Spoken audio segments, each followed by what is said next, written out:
ওনার বর্তমান শারীরিক অবস্থা স্থিতিশীল এবং উনি ধীরে ধীরে উন্নতি করছেন। ওনার যে সমস্যাগুলো ছিল, যেটা ওনার নাক দিয়ে রক্ত পড়ছিল, নাকে আঘাতের কারণে নাকের হাড় ভেঙে গেছিল এবং নাক দিয়ে রক্ত পড়া, এটা একটা সমস্যা ছিল।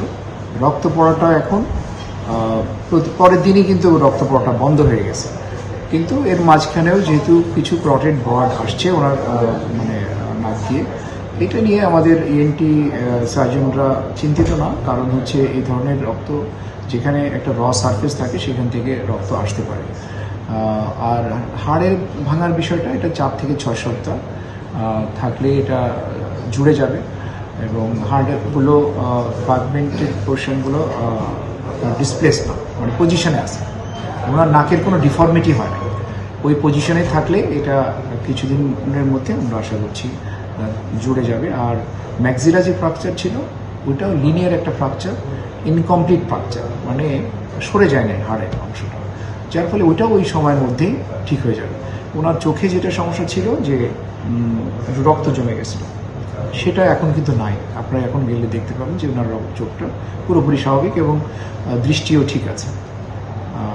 দৃষ্টিশক্তি যেটা ভিশন, এটাও ভালো আছে।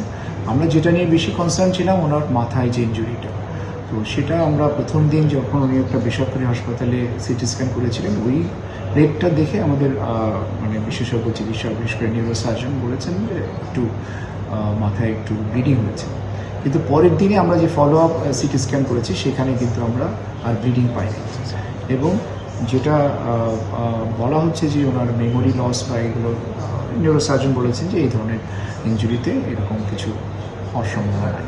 তবে এই ইনজুরির সাথে আসলে এই জ্বরের সম্পর্ক নয়, কারণ আজকে কিন্তু 10তম দিন, 10th ডে আজকে। তো প্রথম এতদিন কিন্তু ওনার কোনো জ্বর ছিল না।